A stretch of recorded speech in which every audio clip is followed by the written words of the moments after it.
Bener kan halus tuh. Kayak gini Fatimah.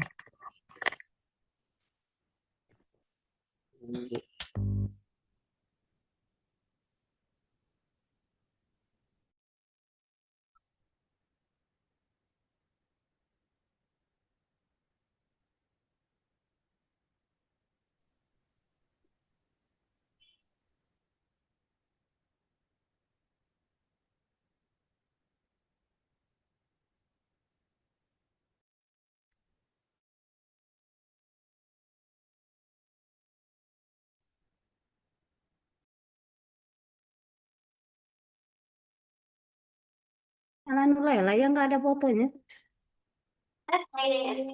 Iya. Assalamualaikum teman-teman XC, izin gabung ya dari XB nih. Ini, Gimana? Enggak, Pak Eko.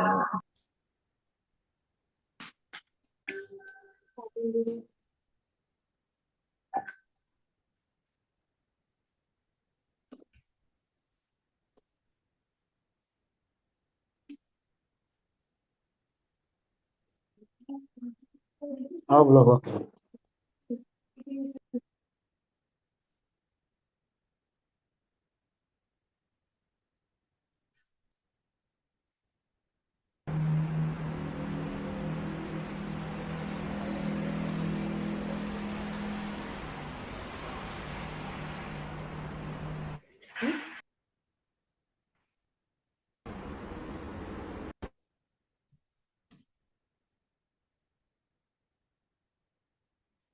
Siapa itu Jody Winner? Ih, Allah. Ya Allah. Bu Irma, Maaf Bapak.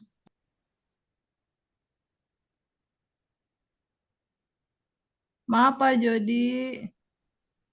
Sebelumnya, karena belum pernah bertemu, salam kenal.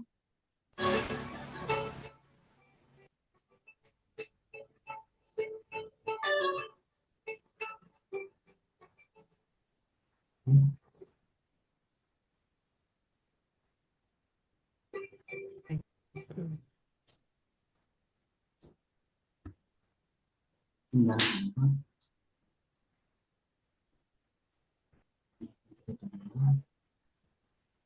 ini gitu. Pakai ID ya? Eh?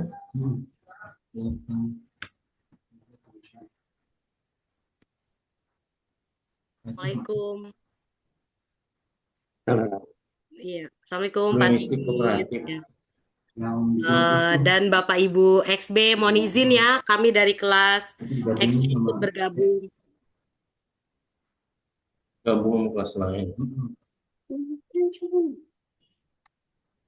Continue with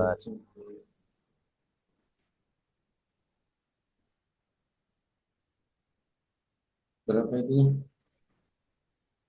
ID-nya 9348 Pak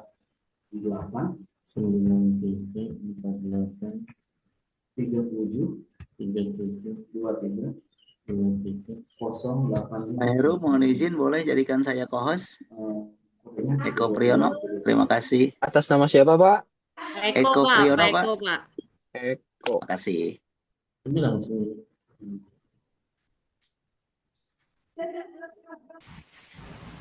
Oh, biasa ini beda-beda. Kopi desain kan bisa kebuka. Kenapa? Ya, itu aja coba. Bisa.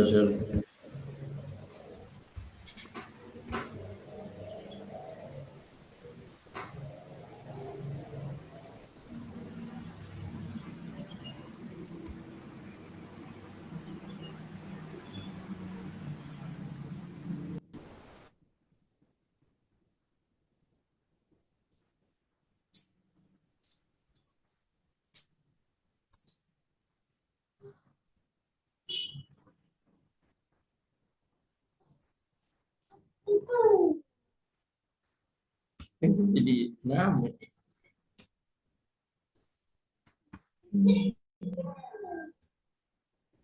Tapi tadi baliknya pas istirahat.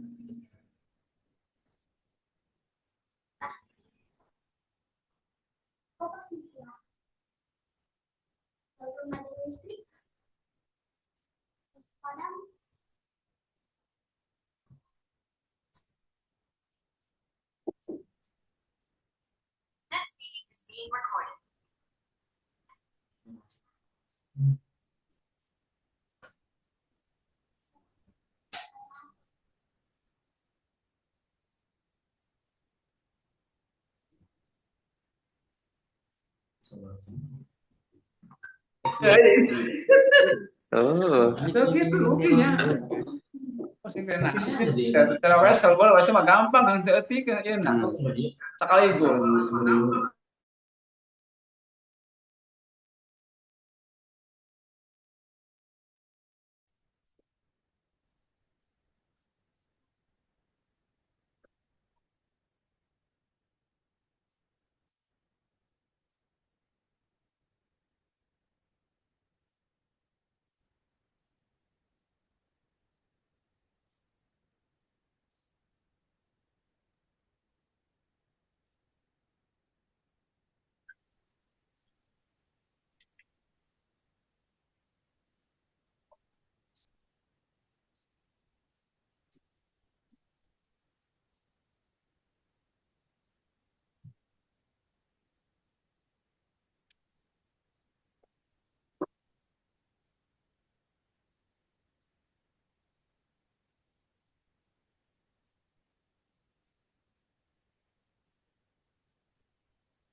Halo, Assalamualaikum.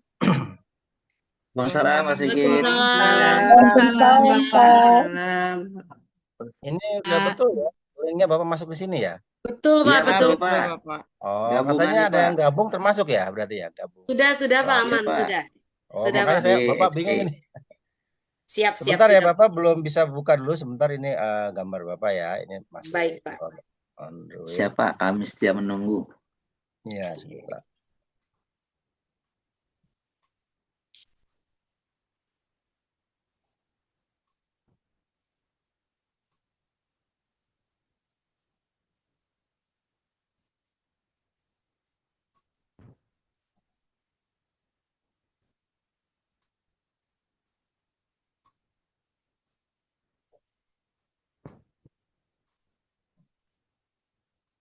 Oke, nampak gambar Bapak ya?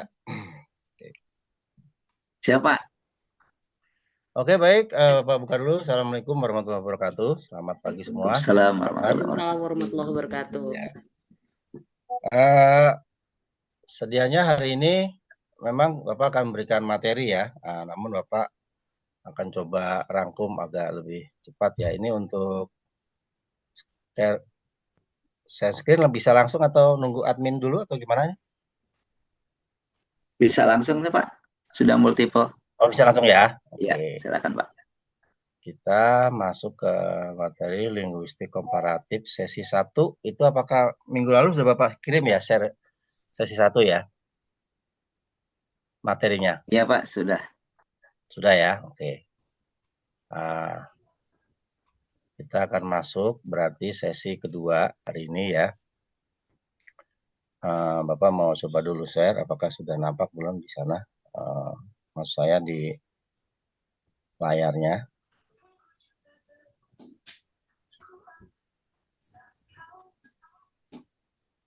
Sudah masuk? OTW, Pak. Sudah, Ya, sudah, Pak. Ya, oke. Jadi ini adalah materi tahun kemarin ya. 2025 dan belum sempat Bapak perbaharui, nanti akan ada sedikit pembaruan atau revisi atau tambahan ya. Nah, jadi seperti yang sudah kita jelaskan, definisi dari linguistik komparatif merupakan satu proses ya, proses linguistik yang membandingkan ya, membandingkan dari satu bahasa ya dengan bahasa lain ya, baik itu di dalam bahasa-bahasa daerah kita yang kita mempunyai bahasa yang sangat beragam ya, ataupun dengan bahasa di negara lain ataupun bahasa di daerah negara lain. Itu ya, intinya itu. Di sini kalau kita lihat pengulangan kembali sedikit ya tentang linguistik komparatif, yaitu perbandingan ya. Itu bidang linguistik yang menganalisis persamaan dan perbedaan. Jadi tidak hanya perbedaan tapi persamaannya juga ya. Bidang ini dikaitkan pengetahuan ya dari bahasa satu dengan bahasa lainnya ya, entah itu mirip atau sama ya dari segi silsilah maupun keturunan keluarga bahasa. Jadi Bapak Ibu tidak hanya yang mempunyai silsilah keturunan keluarga itu tidak hanya Bapak Ibu ya, namun juga bahasa itu juga mempunyai silsilah dari garis keturunan keluarganya gitu ya. Lah mungkin ada pertanyaan apa tujuannya, yaitu untuk mengidentifikasi hubungan genetik. Nah, ini genetik kan dari keturunan ya antara bahasa, begitu pula untuk merekonstruksikan bahasa proto atau bahasa kuno ya, bahasa induk atau bahasa nenek moyang ya. Dimana bahasa induk itu dari keluarga bahasa yang mana gitu. Jadi ini kita bisa mengetahui ya perpindahan ya atau migrasi dari satu tempat ke tempat lain bahasa itu ya. Di sini contoh-contoh gambar ini ya, ini tulisan-tulisan kuno ya, yang ini semua ya. Nah ini baik, ini bisa kita lihat ya, dari satu bentuk ke bentuk lain berubah terus ya. Nah ini di sini. Nah kalau kita lihat metodologinya, ini kita lebih mendekati ke pendekatan kualitatif ya.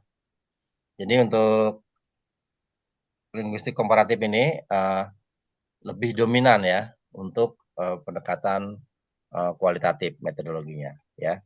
Yaitu pertama ya pengumpulan data ya, yaitu dengan cara memilih bahasa ya, bahasa mana yang kemungkinannya itu dekat gitu berdasarkan kedekatan geografi atau sejarah. Berikutnya pengumpulan data melalui korpus data ya. Korpus data itu data-data yang sangat lama ya, kuno ya, dikumpulkan kata dasarnya atau kosakata dasarnya, elemen kata bahasa, fonologi ya, pengucapan dari setiap bahasa. Langkah yang kedua yaitu mengidentifikasi ya Bapak Ibu ya. Mengidentifikasi koresponden suara. Nah, kita lihat dari fonemiknya, fonem ya. Terus hukum suara. Hukum suara itu artinya ada pakem ya. Kalau pengucapan itu kan kalau dalam bahasa Sunda atau bahasa Jawa ya, itu kan mempunyai pakem. Mama nggak bilang Kang Boy. Itu tentu ya. Pak Taufik bocor. Nah, berikutnya yang ketiga yaitu merekonstruksi ya. Ini ya rekonstruksinya yang sebanding dan juga verifikasi kognan ya. Verifikasi kognan itu maksudnya mengidentifikasi kata-kata dalam bahasa yang berbeda yang memiliki asal usul yang sama ya. Jadi nanti terbukti gitu umpama bahasa A bahasa B ya. Terus dilihat identifikasinya ya, asal usulnya yang sama ya, dan dilihat juga hubungan garis keturunannya atau genetik silsilahnya ya. Jadi proses ini seperti menjadikan detektif linguistik Bapak Ibu ya. Bapak Ibu akan menjadi detektif. Bapak Ibu tahu kan detektif? Apa itu? Detektif?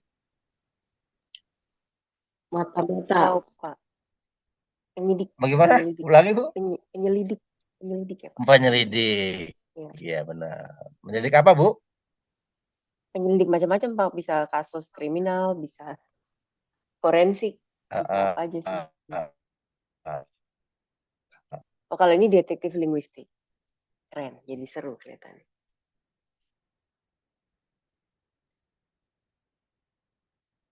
Pak Sigitnya freeze ya, Pak?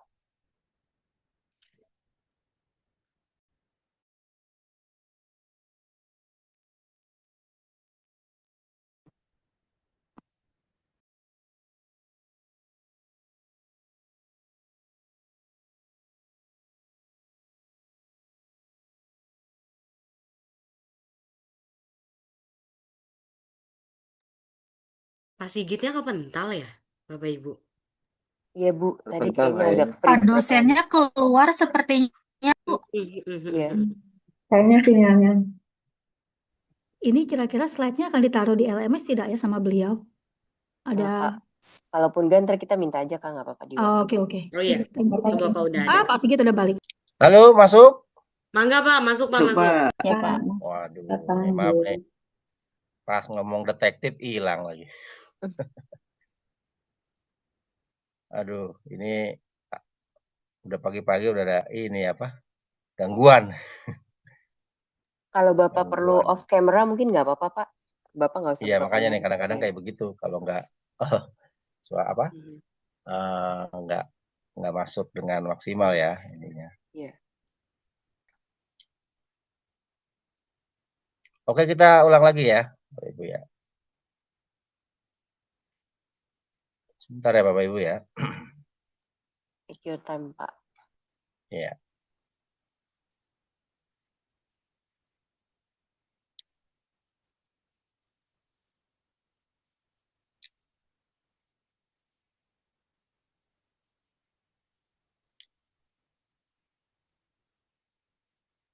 Kita tadi sampai slide yang detektif ini ya Bu ya. Nah ini, detektif linguistik ya Bu ya. Bener ya? Iya. Nah Iya, itu betul. tadi Bapak Ibu tuh seyogianya ya jadi seorang peneliti ya tidak ubahnya seorang detektif ya, tapi linguistik. Dia menelusuri jejak-jejak tadi ya, potongan-potongan puzzle atau teka-teki bahasa. Gitu. Berikutnya untuk menjelajahi struktur internal bahasa, artinya dalam bahasa itu kan di dalam bahasanya itu kan kita sudah tahu ya ada banyak bagian-bagian ya yang sebetulnya bisa kita kalau bahasa orang gaulnya bisa kita kulik lagi gitu kan, bisa kita teliti lagi ya dimulai dari morfologinya gitu kan, seperti sufiks, prefiks dan seterusnya ya, sintaksis ya. Seperti susunan kalimatnya ya, kan seperti subjek, predikat, objek atau subjek, objek, predikat. Terus juga perubahan sejarahnya ya dari waktu ke waktu itu ada beberapa morfem atau hal-hal lain lah di dalam bahasa itu yang berubah ya. Nah kalau kita lihat gambarkan ini, digambarkan lah ya, ini adalah satu pohon bahasa ya. Ya kalau ini kan kalau umpama kita kan punya kompas ya, umpama barat, timur, utara, selatan dan seterusnya kan. Nah ini kan kalau umpama di selatan ini ada bahasa daerah dan dialeknya, gitu kan. Kalau di cabang timur umpama ada grup Indo Timur, belah barat grup Eropa Barat. Proto bahasa atau bahasa nenek moyang ya, atau bahasa kuno kita akar bersama semua cabang. Ya, jadi ini lambang-lambang yang kita ambil dari ini aja apa, yang gampang mengingat aja ya. Kalau akar maksudnya nah itu adalah akar dari bahasa nenek moyang kita semuanya gitu ya. Nah, langkah ini melibatkan penggunaan data yang dianalisis dengan membuat pohon filogenetik. Ini kita anggap pohon filogenetik ya. Jadi pohon ini secara visual memetakan hubungan kekerabatan antara bahasa-bahasa satu dengan yang lainnya ya. Nah, kalau untuk memvalidasi tentunya kita juga bisa melihat dari disiplin ilmu lainnya Bapak Ibu ya. Jadi linguistik komparatif sekali lagi tidak bisa berdiri sendiri ya. Jadi mereka tergabung, bukan tergabung ya, apa namanya? Bersama-sama lah ya, bersama-sama untuk membentuk salah satu kaitan dari bahasa satu dengan lainnya ya. Ya seperti ilmu arkeologi ya. Ini ya, kita bisa lihat temuan artefak-artefak ya, arkeologi ya. Kalau Bapak mundur sedikit ya tentang sejarah ya, walaupun di sini kita juga akan lihat sejarah, karena ini ada kaitannya antara arkeologi dan sejarah, sejarah dan arkeologi. Raja Jawa yang paling terkenal tahun 1300-an itu siapa, Bapak Ibu? Yang paling terkenal dan paling berkuasa pada saat itu. Ada yang tahu? Gajah Mada bukan, Pak? Ayam buruk. Pak. Ayam buruk. Iya, betul. Jokowi, Pak. Astagfirullahaladzim. Bu Kurniasi apa Bu Kurniasi? Kalau Bu Kurniasi aslinya dari mana, maaf? Bapak lupa waktu itu udah nanya. Saya ya, Pak? Ya. Iya, saya Jawa Sumatera, Pak. Oh ya. Oh, keturunannya. Jawa Lampung. Jawa Sumatera ya. Tapi lamanya di Jawa apa di Sumatera? Atau pernah ke Sumatera atau pernah di Jawa? Itu kedua orang tua saya, Pak. Tapi saya lamanya di Jakarta justru. Di Jakarta dan Bekasi. Makanya bahasa ibu saya cenderungnya bahasa Indonesia. Bukan bahasa daerah. Tapi insya Allah ngerti bahasa Bapak Ibu. Ya. Nah, karena Ibu juga dari Jawa ya, masih ada keturunannya ya, silsilahnya kan. Betul. Nah, ini kita bicara arkeologi, Raja Jawa yang terkenal adalah Hayam Wuruk. Hayam Wuruk. Ya kan? Nah, raja ini sekarang meninggalkan jejak-jejak. Nah, gitu kan? Nggak mungkin kita bilang, oh ini raja ini namanya ini, terus tinggalnya ini. Nggak mungkin kalau para peneliti itu tahu ya, kalau mereka itu ya almarhum lah sang raja yang terkenal itu Hayam Wuruk itu tidak meninggalkan ini jejak-jejak ya. Kalau sekarang kan jejak-jejak digital ya. Kalau dulu jejak-jejak apa, Bu? Dulu ada prasasti, Pak. Ada karya-karya sastranya. Betul, ya. Kan ada empu yang terkenal, Pak, pada zaman Majapahit. Empu Prapanca, Empu Tantular. Iya. Bu Gandring. Nah, Bu Gandring ya. Yang di itu film apa? Tutur Tinular. Ya, Tutur Tinular ya, iya itu masuk. Kalau sekarang ada Empu Sendok kayaknya ya. Nah, Garpu Pak itu. Nah, kalau menurut Bapak Ibu, salah satu temuan atau jejak-jejak situs-situs yang ada sekarang ini yang bisa kita ketahui melalui yang bisa ketahui dari si sang Hayam Wuruk itu apa saja? Contohnya dan di mana letaknya?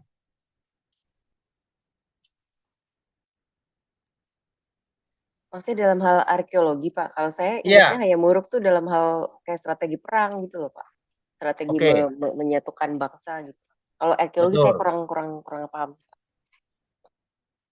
Ada yang tahu buktinya apa? Maksudnya jejak-jejak yang bisa kita lihat dan bisa kita datangi lah gitu, yang sekarang masih ada. Di situs Trowulan bukan sih, Pak? Daerah mana itu? Aduh, lupa daerah mana itu ya. Situs Trowulan itu loh. Diri ya kalau salah ya, kalau enggak salah. Iya, Mojokerto. Situs Trowulan itu terkenal peninggalan Majapahit banyak di situ, Pak. Betul. Yang lain? Di Lumajang juga ada, Bapak. Di mana? Lumajang, Jawa Timur. Apa namanya? Peninggalan dari Majapahit. Di Penataran, Pak. Candika atau prasasti atau apa? Candi, Pak. Candi, Pak. Apa namanya? Candi Penataran. Peninggalan situs Biting, Pak. Candi. Oh, Candi iya, Mandara Giri Semeru. Candi sama prasasti. Iya, betul. Lah, kalau kita ngomong sejarah seru ya Bapak Ibu ya. Kenapa kita harus bicara sejarah? Karena sejarah banyak sekali bercerita tentang ya hal-hal kejadian, peristiwa ya yang bisa kita ambil pelajaran di sekarang gitu. Lah Hayam Wuruk ini kan raja yang sangat kuat ya. Jadi dia juga 16 tahun sudah naik tahta menjadi raja ya, terus sudah disiapkan oleh orang tuanya ya, dan dia punya pati namanya Pati Gajah Mada tadi ya. Ini dua kesatuan yang saling apa ya, saling menguatkan ya, sehingga merupakan kolaborasi yang bagus ya, hebat ya, sehingga pada saatnya itu Hayam Wuruk bisa menguasai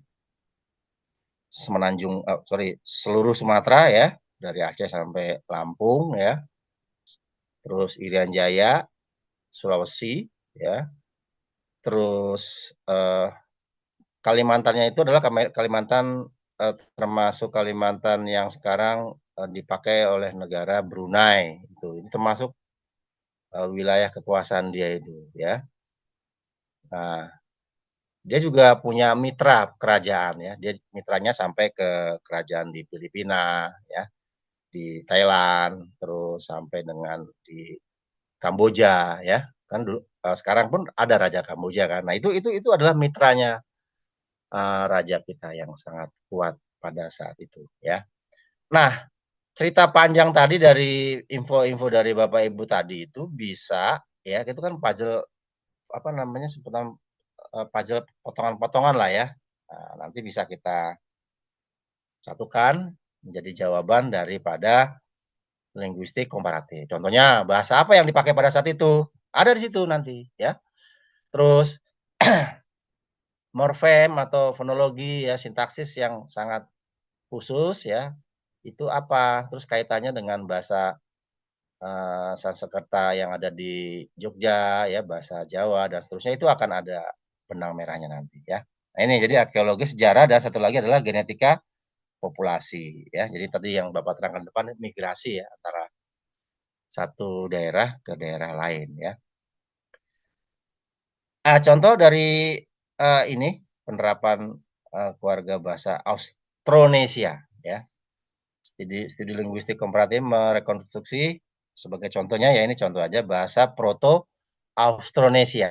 Ini bahasa induk ya, yang melahirkan ribuan bahasa ya, dari Pulau Madagaskar hingga Pulau Paskah.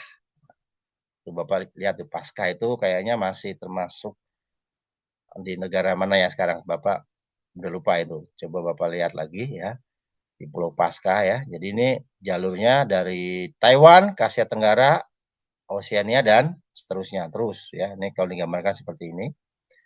Jadi identifikasi kognat menunjukkan hubungan antara bahasa yang jauh seperti mata itu dalam bahasa Indonesia.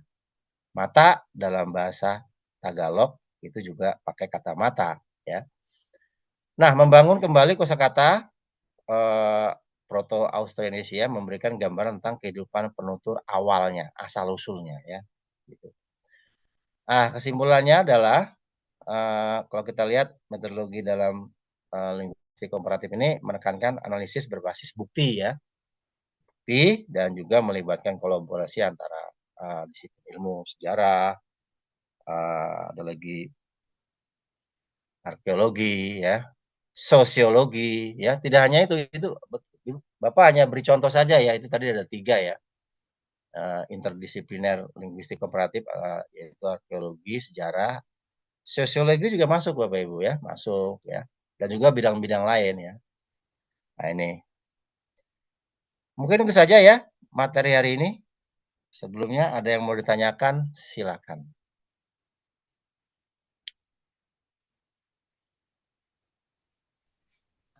Pak, selamat pagi Pak. Oh, pagi. Ya. Dengan Pak siapa, maaf? Saya Harto Pias Pak, kelas 10B. Kelas Pak, 10B. Pak Harto Pias ya? Ya, 10B.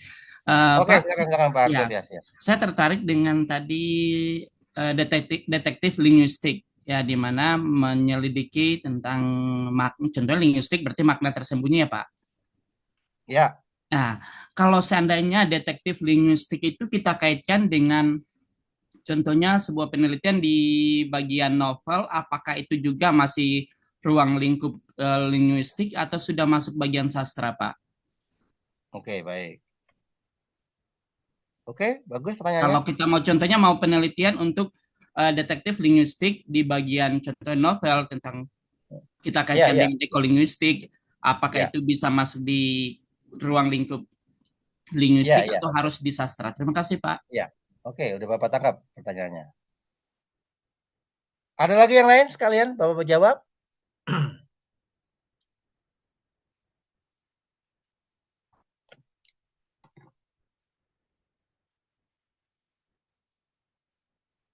Bu Dea, gimana kabarnya? Bu Dea Kurniawati?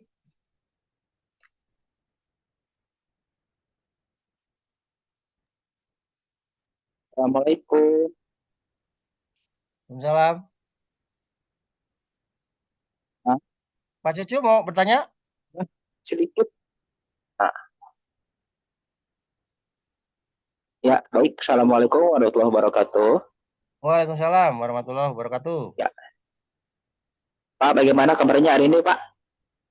Kabarnya alhamdulillah sehat dan alhamdulillah. Malam sempat sahur, alhamdulillah. Ya. Udah kesiangan. Iya. Gimana Pak Cucu? Ya. Terima kasih, Pak, atas waktunya. Sedikit mungkin tadi merespon dari paparan Bapak mengenai sejarah. Ketika sesuatu itu dianggap sejarah, seberapa maksudnya sejauh mana sih ketika hal-hal yang peristiwa terjadi itu disebut sejarah? Karena mungkin berbicara sejarah ini ada bukti-bukti konkret atau secara objektif ada bukti yang menerangkan bahwa itu sejarah pernah terjadi. Nah, mungkin dari Bapak mungkin bisa menjelaskan sedikit sejauh mana peristiwa itu ketika dianggap sebagai sejarah. Karena mungkin sejarah ini kan ilmu yang mempelajari peristiwa zaman dulu, sehingga tidak main-main gitu Pak. Ketika kita mau menjelaskan ke peserta didik kita, terutama anak-anak SD, karena mereka masih kadang belum paham tentang yang namanya sejarah secara konkret. Terima kasih. Wassalamualaikum warahmatullahi wabarakatuh. Waalaikumsalam warahmatullahi wabarakatuh. Baik. Oke. Habis ini Bapak berharap ibu-ibu ada yang bertanya ya. Tapi kalau enggak ya nggak apa-apa. Ada lagi? Saya boleh, Pak. Oh, ini dia nih, ibunya nih. Bu. Saya Karisa dari XB. Ya, Terima kasih Karisa, Pak tadi silakan. lessonnya.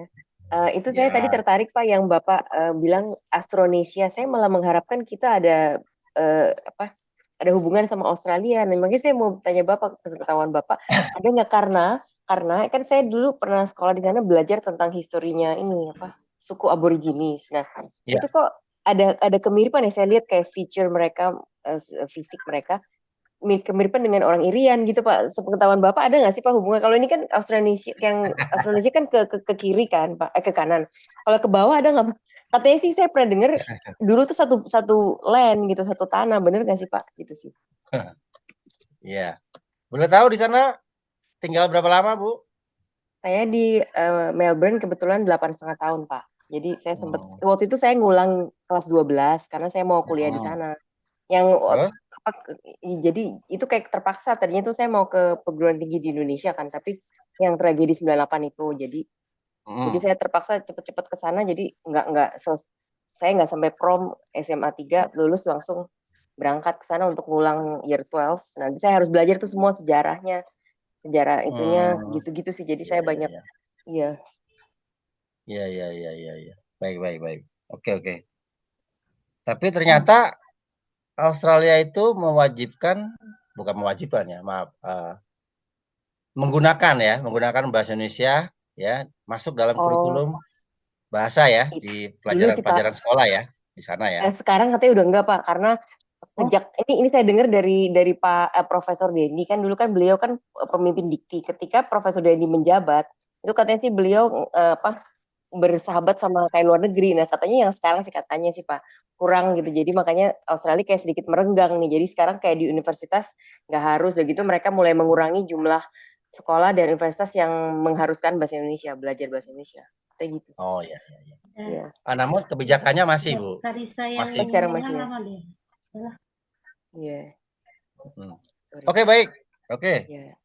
Oke, saya mulai dari Pak Harto dulu ya. Pak Harto ya. Iya, Pak. Halo, ya Pak Ya, Harto.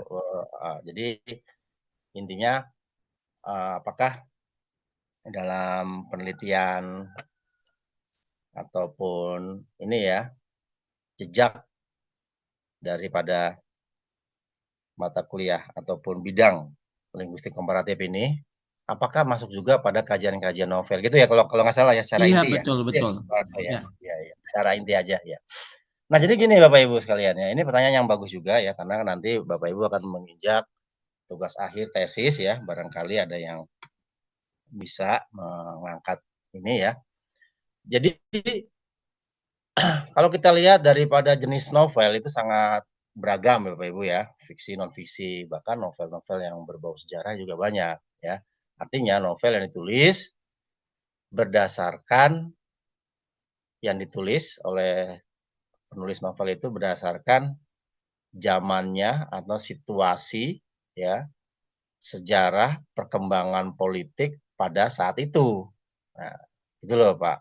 Ya, nah artinya kalau Bapak bertanya apakah linguistik komparatif itu bisa masuk ke dalam kajian novel dan apakah itu masuknya sastra, semuanya itu berkaitan Pak Harto ya. Jadi seperti Bapak sampaikan tadi di slide tadi, ya berapa tadi lupa ya, Bapak hanya beri contoh 3 ya kalau nggak salah, kaitan interdisipliner antara linguistik komparatif ya, itu situ ada arkeologi, sejarah, terus penelusuran silsilah atau garis keturunan proto ya. Terus Bapak bilang tadi sastra, itu masuk jawabannya. Karena pada hakikatnya, kata kuncinya ya Pak Harto ya, dan yang untuk yang lainnya, semua disiplin ilmu itu nggak bisa dikotak-kotakan. Mereka secara alamiah, secara natural, mereka berhubungan satu dengan lainnya yang mereka tidak bisa berdiri sendiri. Mereka saling menguatkan dan saling membutuhkan. Bapak sebut coba Pak Harto, sebut aja satu disiplin ilmu. Sekarang yang melintas di pikiran Pak Harto apa? Satu aja, coba. Selain yang kita bahas nih, nah, satu aja disiplin Contohnya ilmu lainnya. ekolinguistik masuk nggak Pak? Ulangi apa Pak? Maaf. Ekolinguistik yang berkaitan dengan ekolinguistik tuh bayangkan. Linguistik aja bisa lari ke lingkungan Bapak Ibu. Benar nggak? Iya kan? Ya betul. Artinya di situ membahas tentang kajian-kajian bahasa ya yang beradaptasi dengan lingkungan. Gitu. Nah, artinya antara linguistik dan environment atau lingkungan itu nggak bisa dipisahkan. Jadi semua disiplin ilmu apapun, kata kuncinya, mereka akan bisa secara alamiah saling berhubungan dan saling menguatkan dan saling menjelaskan satu dengan lainnya. Gitu Pak Harto. Jadi ketika novel itu nanti kajiannya bisa masuk ke linguistik komparatif ketika di dalam cerita novel itu ya, di dalam cerita novel itu adanya cerita di situ ya, umpama sang aktor atau aktor yang satu ini ya pindah dari daerah ke daerah lain atau menggunakan bahasa-bahasa yang berbeda-beda. Mungkin ya ini kan cerita kan bisa kan. Nah, disitulah kelihatan linguistik komparatifnya. Gitu ya, Pak Harto. Pak, terima kasih Pak. Pak, mohon izin Pak. Oke, silakan. Dengan siapa nih? Samsul Pak.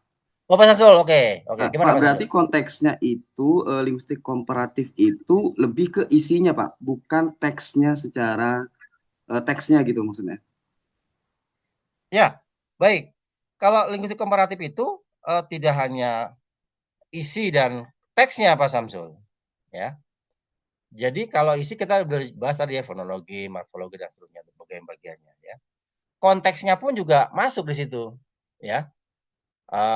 Konteks sejarahnya juga harus ada di situ nanti, ya. Oh, ternyata umpama kenapa orang tua kita, ya, belajar bahasa Jepang dan sekarang mereka lancar bahasa Jepang umpama gitu ya, nenek-nenek kita ya mungkin ya yang masih hidup sekarang. Itu konteksnya sejarah kan nggak bisa dilepas ya kan. Jadi tidak hanya isinya linguistik komparatif, tetapi konteksnya, situasinya juga perlu dijelaskan agar pecahan-pecahan puzzle ini yang berserakan berantakan ini akan lebih jelas. Nah, itu pun juga ada buktinya harus ya, Pak Samsul ya. Ada bukti teks. Teks itu dari mana? Oh, dari seorang pakar sejarah. Nah, ditulis. Jadi ini ilmiah, nggak asal-asalan juga, gitu ya Pak Samsul ya. Siap, terima kasih Pak. Oke, kita lanjut ke Pak Cucu ya. Bagaimana sejarah itu bisa dibuktikan ya, sejauh mana ya, gitu ya. Gitu ya Pak Cucu ya. Nah, kalau kita lihat sejarah itu bisa dilihat ya dengan jejak-jejak yang ada sekarang. Ya, kalau dulu kan nggak mungkin jejak digital ya. Jejak tadi udah kita bahas jejak yang ada di Indonesia kayak candi, situs-situs yang sangat penting, gua-gua yang ada tulisannya ya, terus juga banyak sekali bukti-bukti peristiwa dari gambar mungkin kan, atau narasumber yang masih hidup gitu kan, benar nggak? Nah, kenapa itu kita harus jadikan sejarah ya?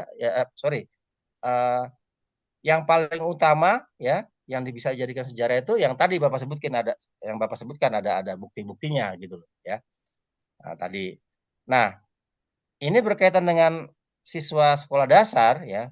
Sejauh mana itu bisa dibuatkan sebuah sejarah sejauh kita minimal mempunyai bukti satu dari poin-poin yang sudah Bapak terangkan tadi ya.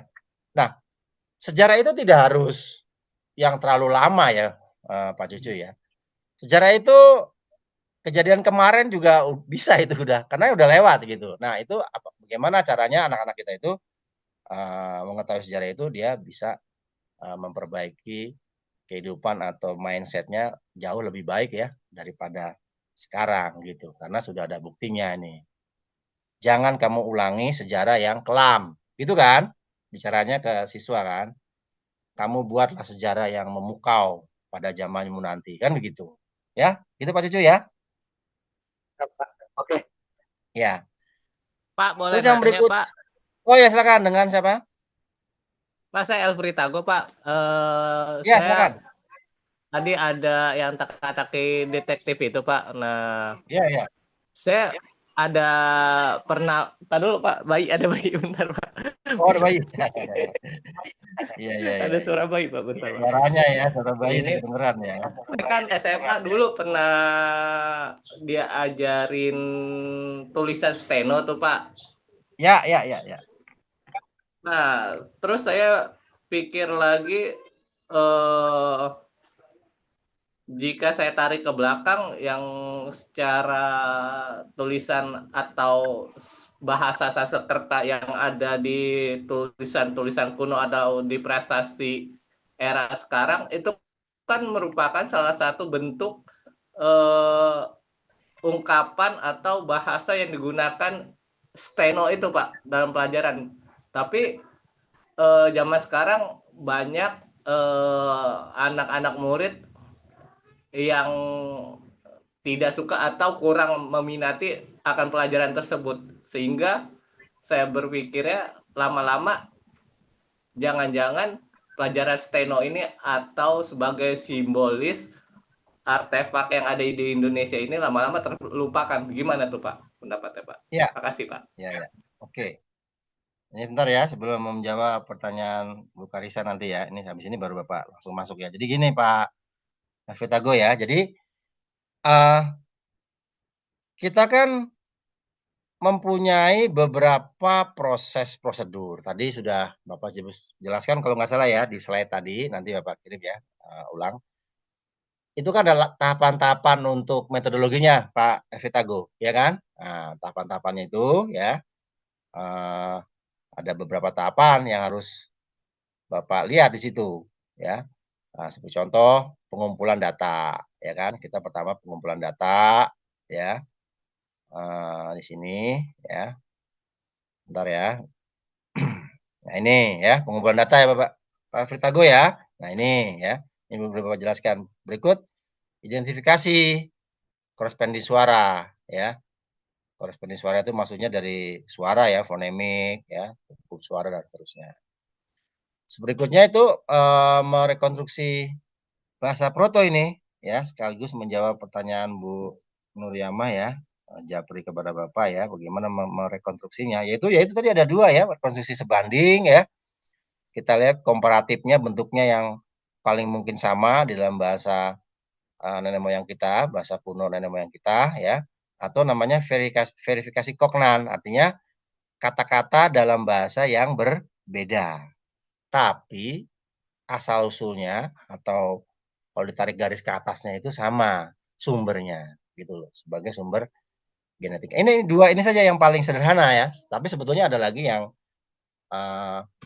lebih panjang dan lebih kompleks ya. Namun karena ini keterbatasan waktu ya, ini Bapak kasih contoh ini aja ya. Jadi gitu Pak Elvitago. Jadi kita ingin apa ya, agar tidak punah gitulah ya sejarah-sejarah itu kan yang sudah ada situs-situs yang ada di sana di Jawa Tengah tadi ya, di Jawa Timur bahkan itu kan sebagai cagar budaya ya, pemerintah melalui Kementerian Kebudayaan sekarang kan khusus ada menterinya sekarang ya.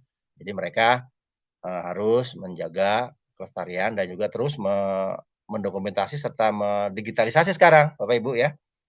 Jadi tolong kalau Bapak Ibu ingin membaca sejarah yang lebih up to date itu sudah keluar itu buku sejarah terbaru ya yang sudah disusun oleh Kementerian Kebudayaan yang baru ditunjuk oleh Presiden Prabowo ya, menunjuk seorang menteri khusus, Menteri Kebudayaan. Gitu ya. Langsung ke Bu Karissa ya.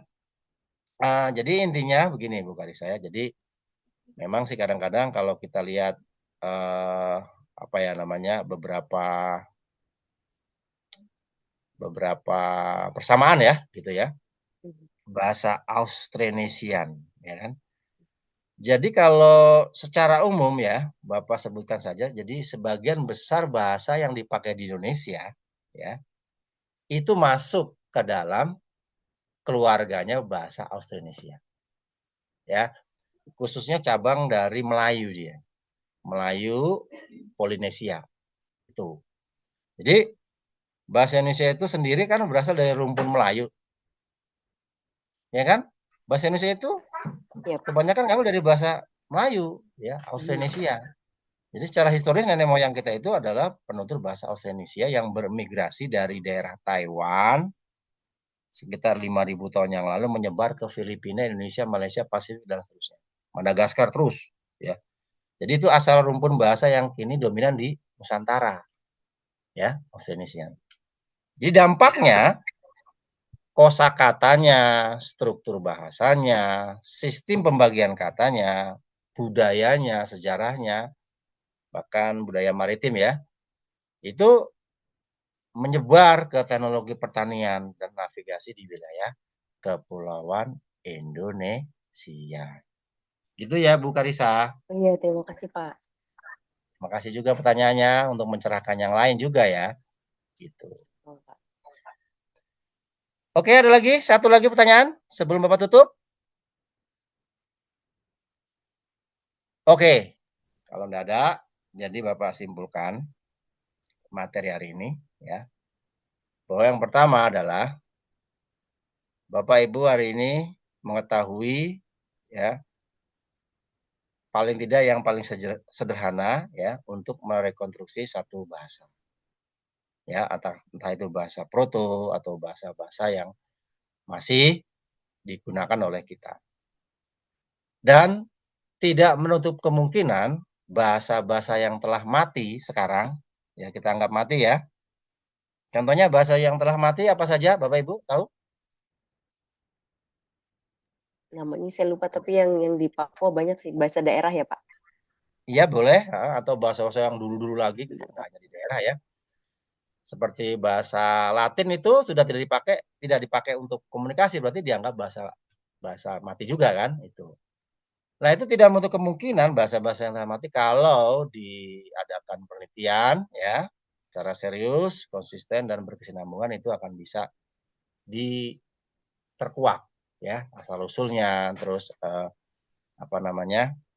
perbedaannya, kekerabatannya ya, terus juga polanya dan seterusnya. Itu yang kedua. Terus yang berikutnya adalah dalam materi ini Bapak Ibu juga di samping mengetahui tahapan-tahapan penelitian dari linguistik komparatif, ya, Bapak Ibu juga mengetahui bahwasannya, ya, linguistik komparatif tidak bisa berdiri sendiri. Tadi sudah ditanyakan oleh beberapa teman-teman ya, Pak Hartopias ya tadi mengenai novel, ya sastra ya, sastra pun memerlukan linguistik komparatif ya.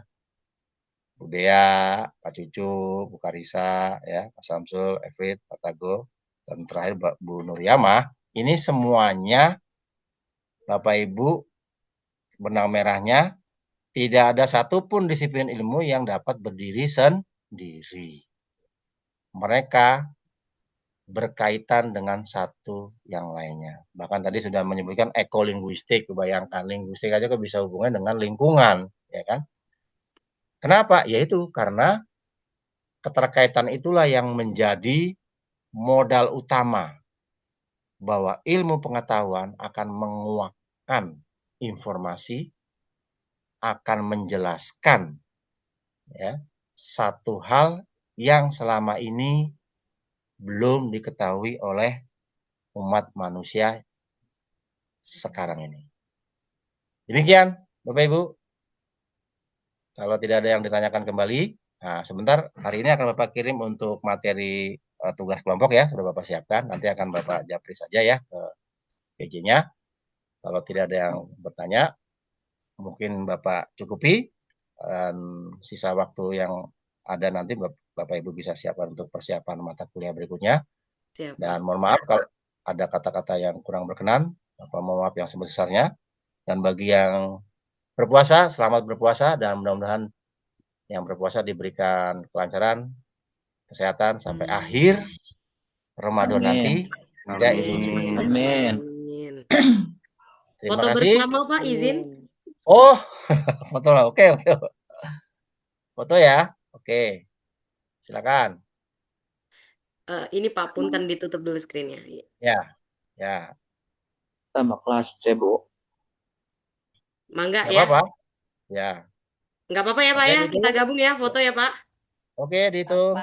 Oke Bapak Ibu, silakan dibuka kameranya, berikan senyum terbaiknya. Siap, Bu. Kita foto ada 5 slide ya. Woi, Bismillahirrahmanirrahim. banyak. 2 kelas ya. Ya, kita foto ya Bapak Ibu. 1, 2, 3. Oke, baru 1. Bentar. Siap. Iya. Oke, 1, 2, 3. Oke. Satu lagi, beberapa lagi. 1,